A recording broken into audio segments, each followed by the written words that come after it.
You really don't often see a centuries-old mathematical quest um, take such a big confident step forward in just one announcement. No, you really don't. But that seems to be exactly what happened.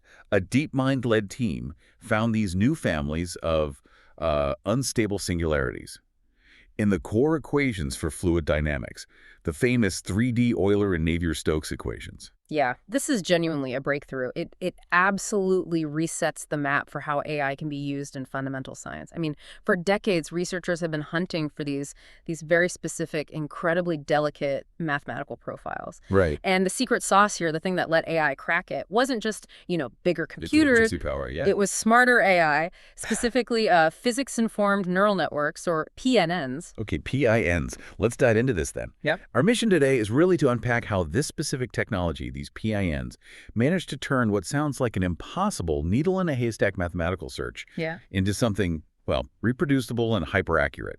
But maybe first things first. We need to get a handle on the basics.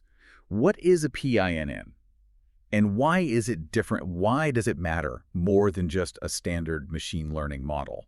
Right. It's quite a profound shift in the whole methodology, actually. A Mhm. standard neural network, it just learns from data, right? From observations. Okay. A PIN learns from data, and it learns from the underlying governing equations, the actual physics, the Yeah. partial differential equation, the PDE. Think of it like teaching the AI not just with the lab results, the experiments output, but also handing it the laws of nature, baking those in right from the start. So, okay, the network is trying to approximate some solution. How does it actually enforce the physics then? What's the mechanism working under the hood? So it's basically minimizing two things at the same time. First, yeah, it tries to fit whatever data points you have, minimizing that observation error. Standard stuff. Standard stuff. But second, and this is the really crucial bit, it minimizes the residual of the PDE. The residual, meaning how much the network's guess actually violates the physical rules. Exactly that, yeah. If the candidate solution perfectly follows the physics, the residual is zero. So by forcing the network to push this residual down right alongside the data error, the governing equations basically act as this constant, unforgiving supervisor. Yeah. And this stops the PIN from just, hallucinating solutions that look okay data-wise but are physically impossible. It massively compresses the search space because it inherits all this crucial structure, like conservation laws, symmetries, directly into the architecture itself. That inductive bias, that constraint, it sounds incredibly powerful. It means the network isn't wasting its capacity trying to learn something that, I don't know, violates basic thermodynamics or something. Precisely. And that kind of constrained search must be absolutely essential when you're hunting for something as fragile and delicate as a fluid singularity. It's the reason this work succeeded, I think. And, well, that brings us neatly to why these particular singularities, the unstable ones, are sort of the ultimate prize in fluid dynamics. Right, so what exactly are we looking for? When mathematicians or physicists talk about a fluid singularity, what do they mean? They mean a point where the flow, which starts out smooth and predictable, nice, well-behaved solutions, suddenly blows up in a finite amount of time. You get infinite gradients, infinite vorticity maybe. If the core equations, like Euler or Navier-Stokes, can actually produce this kind of blow-up from perfectly smooth initial conditions, well, that signals a fundamental breakdown, a limit in what those equations can actually predict. It's the mathematical cliff edge. Okay, the edge of predictability. Exactly. And we know stable singularities exist in some models, and they're, relatively speaking, easier to find computationally. But the real focus here, and indeed the subject of the Clay Millennium Prize problem for Navier-Stokes, is on unstable singularities. These are the incredibly delicate, like knife-edge profiles. They require initial conditions that are tuned with just extreme, almost impossible precision. Any tiny nudge, any little bit of numerical noise, And it veers off. and the whole system just flies away from the singularity path. Gone. It's like trying to balance a pencil perfectly on its sharpest point.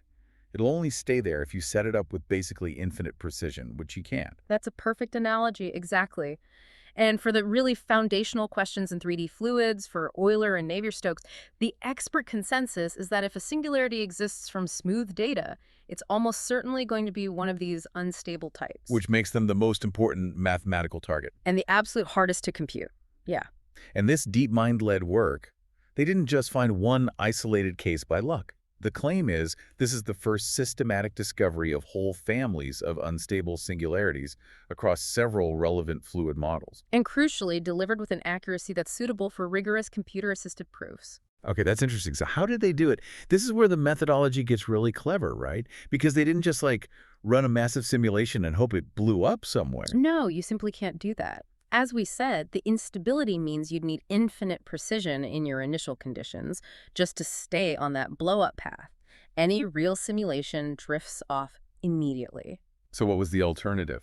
Instead, they use this brilliant mathematical shortcut, something analysts have thought about for decades, actually. They searched for self-similar solutions directly. Self-similarity. Okay, that sounds key. That's the bridge between the theory and what the PIN can actually do. Can you explain that? I think you used a runaway movie analogy before. Ah, yes. It's a classic technique in studying PDEs, especially near potential blowups. It lets you transform your coordinate system. So imagine the solution approaching a singularity, everything's accelerating, running away in real space and time. That's the dynamic sort of runaway movie. Okay, things are going crazy. Right. The self-similar technique rescales space and time around that point where things are blowing up. You zoom in a very specific, coordinated way. And what happens when you jump into that rescaled frame of reference? Suddenly, that violent time-dependent event, it gets converted into a stationary profile, a still frame. Think of like a breaking ocean wave. Instead of watching from the beach, seeing it rush forward, curl, and crash, imagine you could somehow ride on the crest of the wave itself. In your moving frame, that dramatic buildup and crash looks, well, kind of stationary, or at least much slower. Okay, I see. So it transforms this dynamic, potentially infinite problem. Into a much more constrained, solvable, steady state problem. Find the profile that just sits there in the rescaled coordinates. Got it. So the PIN's job wasn't actually to simulate the fluid evolving over time. Its job was to find that specific still frame, that stationary profile, and the special scaling rate, they called it lambda, that made these transformed self-similar equations hold true everywhere. Exactly right. And the network was, as we discussed, heavily constrained. It had to enforce the known physics, things like smoothness, the correct symmetries for the problem, and very specific ways the solution had to decay far away, at infinity. They literally built that asymptotic behavior into the network structure. Wait, hang on. If this self-similarity idea has been around for decades, why did the traditional computational methods, the standard solvers, fail to find these stationary solutions? And why did the PINs succeed now? That's a great question. Traditional methods often struggle with finding isolated solutions, especially unstable isolated ones. Think about it like this. Classical methods like continuation often need a nice, smooth family of solutions they can follow or trace out. Like following a path. Exactly. If the unstable solution is truly isolated, like an island, continuation methods just hit a wall. They can't jump to it. And numerical simulation, as we established, just flies off that knife-edge path because of tiny computational errors. Instability kills it. But the PIN, because it had the physics equations baked directly into its objective function, it doesn't need to follow a path through time. Precisely. It just needs to find a state, any state, that satisfies the constraints of that stationary self-similar equation. It essentially turns the problem into this massive high-dimensional minimization puzzle, but one that's subject to really strict physical rules. Okay. And to make that solution stick, to convince mathematicians it was real, they needed incredible precision. You mentioned the residual error. Yeah. They got it down to like $10, $13. That sounds like way beyond typical machine learning needs. Isn't, 99% accuracy usually good enough? Not here. Not for this school. See, they weren't just aiming for a good prediction like in many ML tasks. They were aiming for something close to a computer-assisted mathematical proof of the solution's existence. Ah, proof. Okay. And the field of rigorous numerical analysis, it demands that the residual error, how much your computed solution violates the actual equation, has to be practically zero. Often that means getting errors smaller than what we call machine epsilon, which is around 1016. So hitting $10, $13 is getting into that ballpark. It's the level needed to strongly argue mathematically that the solution you found isn't just some glitch or numerical artifact. Wow. Okay, so that's what really separates this. It's not just ML finding a pattern. It's high-precision numerical analysis being powered by the flexibility of a neural network. Exactly. So let's get specific then. What exactly did they find? Which systems did they apply this to? Right. The sources detail finding these unstable, self-similar solutions in 3 key settings. These are systems that are known to model some of the core mechanisms thought to be involved in fluid blowup. Okay, lay them out for us. What were the 3 models? So the first one was the CCF model. It's a simplified 1D toy model, but it captures some of the crucial nonlinear stretching dynamics that you see in the full Euler and Navier-Stokes equations. Okay, a test case. A well-studied test case, yeah. Right. Second was incompressible porous media flow, or IPM, specifically with a physical boundary involved. And the third? The third was the Boussinesq equations, also with a boundary. And this setup is mathematically analogous, quite closely related, to the axisymmetric 3D Euler equations, so getting closer to the big prize. And since we're on this theme of precision, let's talk about those scaling rates, the lambda values.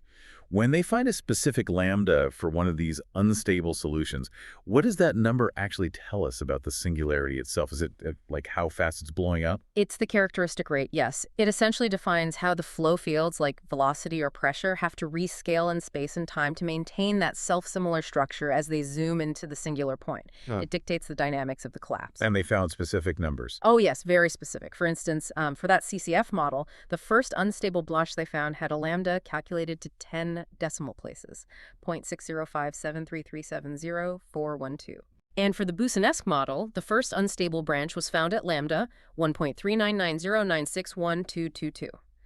Finding these precise numbers isn't just about showing one unstable solution exists. It shows there are multiple distinct unstable branches, each with its own unique fingerprint. It's lambda. That's fascinating already, finding these distinct, unstable mathematical objects with such incredible precision. But what really elevates this, based on the sources, is they didn't just find these isolated points. They found a pattern connecting them. Yes, that's the truly amazing next layer to this discovery. When they took those scaling rates they found, the lambdas, and they plotted the inverse scaling rate against the instability order, like the first unstable branch, the second, the third. For both the IPM and the Boussinesq systems, they discovered a simple empirical linear law. The points fell in a straight line. A linear pattern, seriously. In a system that's notoriously complex. Right. It's astonishing. It implies there's this underlying hidden structure. And practically, it converts what would normally be sheer guesswork trying to find the next, even more unstable branch into a predictive roadmap. You can predict where the next lambda should be. Wow, that's huge. It suggests the structure of these potential blowups is much more ordered than people might have thought. Exactly. Much more constrained. And that roadmap discovery, it really points back to the success of the PNN approach itself. Yeah. You mentioned the constraints, but what were the really core technical details that let them nail that 1013 accuracy? What made the PNN work where others failed? There were 2 key ingredients, really. The first was that architectural bias we touched on earlier. They didn't just grab an off-the-shelf neural network. They carefully engineered it. How so? They used these explicit solution envelopes. Basically, functions multiplied onto the network's output that forced it to obey the known physics, things like the symmetries of the problem, and crucially, the correct power law decay far away from the potential singularity. So the network didn't even have to learn how to behave at infinity. It was just built in. Exactly. It freed up the network's learning capacity. Man. It only had to focus its attention on figuring out the complex, unknown structure of the flow near the sender, effectively making the wrong solutions impossible from the start. Okay, smart architecture. What was the second ingredient? The second was advanced optimization. They needed a better optimization algorithm, better hammer to hit that precision target. Standard optimizers used in deep learning, like Atom, they're great for getting you close quickly, but they often stall out when you need extreme accuracy. They kind of wander around near the minimum. Right, they get stuck in local minima or shallow valleys. Exactly. So this team switched gears and used a second-order method called the Gauss-Newton optimizer. Gauss-Newton. Isn't that usually way slower and needs more memory than Atom? It generally is, yes. But its advantage is that near a good minimum, it converges much, much faster, quadratically, in fact, and much more reliably to very high precision. It takes bigger, more informed steps. And they didn't stop there. They coupled this with multi-stage training. Essentially, they trained one network, then trained a second network specifically to learn the remaining error, the residual of the first one. Ah, like error correction. Precisely, a refinement step. Doing that pushed the accuracy down several more orders of magnitude, finally reaching that proof grade $10, $13 level that the first order methods just couldn't reliably hit. This really sounds like a masterclass in, well, engineering and AI specifically for scientific rigor, not just pattern matching. Absolutely. So let's step back for the big picture. Yeah. What does this systematic discovery really mean for the future of scientific AI?